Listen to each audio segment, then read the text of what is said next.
पुरी जिला पिपिली ब्लॉक अंतर्गत संपुर ग्रामर लक्ष्मीधर प्रधान गुहाल घरे गत मे मास 12 तारिख दिन एक नाग सापटी भाड़ी भितर आश्रय नहीं साप को बाहर करने चेष्टा करने बेले सापटी भाड़ी तले एक गात भितर पशिगला आ किछि उपाय न पाई लक्ष्मीधर स्नेक हेल्पलाइन को फोन करथिले। खबर पाई स्नेक हेल्पलाइन सदस्य सुशांत कुमार बेहरा घटनास्थल में पहुंची से गुहाल घर भाड़ी सबु जिनिस बाहर करने सापटी जो गातरे पशिथिला सेठी देखा पाई सुशांत कोदाला नहीं खोलिबा बेले साप कौन पाइबे प्रथमे किछि धड़ा रंगर अंडा लगी देखा जाइथिला। अंडा देखिबा परे सेई गात को अति धीरे धीरे खोलिबा आरंभ होइथिला। प्रथमे से अंडा गुड़िक उद्धार करी एक कागज पेटी भितर रखिथिले। या परे नाग सापटी कुआडे गला सेतिपई गुहाळ चटाण को प्राय 15 मिनिट खोलिबा परे गात भितरे नागुणी देखा जाइथिला। सुशांत 4 फुट लंबर नागुणी को गात भितर उद्धार करी बैग्रे भर्ती कर देथिले। सापटी को वन विभाग परामर्श अनुसार सापटी को से दिन ही अन्यत्र एक प्राकृतिक आवास स्थल में छाड़ी दिया जाइथिला। उद्धार होइथिबा 13टी अंडा को कृत्रिम उपाय फुटेबा पई रखा जाइथिला। आज सकाळ 13टी रु 13टी चाक अंडारू छुआ फुटिथिबा देखा जाइथिला। सुशांत नाग छुआ मानकु नै पानी थिबा एक प्राकृतिक आवास स्थल में छाड़ी दिया जाइछि।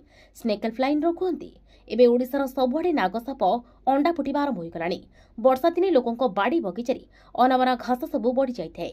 तुरंत निजर बाड़ी बगीचा सफासफी कर दिंतु नले जदि कहा बाड़ी बगीचारे साप अंडा देथिबे एकाथरे के अनेक छुआ बुलिबे से बाड़ी सेठी लोकों जीवन प्रति विपद पड़िछिबो। सेथिपई सतर्कता अवलंबन करबा एकांत आवश्यक।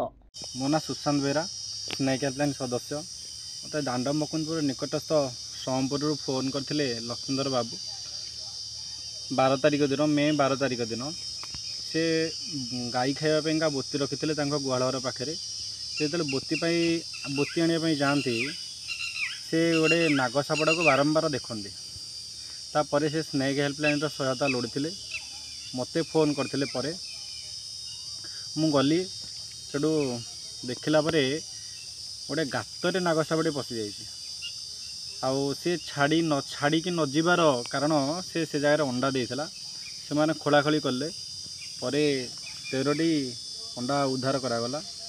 तापरे नागसाप को भी उद्धार करागला। तापरे वन विभाग को जनवा परे नागसापटी को छड़ागला। अंडा तक कृत्रिम उपाय फुटियापाई आम रखिलु। आज विगत 50 रु 53 दिन भितर अंडार छुआ फुटी से जो जगार बंची पारे से जगार छड़ागला रिलीज कराए। पुरी प्रकाश कांडी रिपोर्ट एचआर टीवी ओडिया।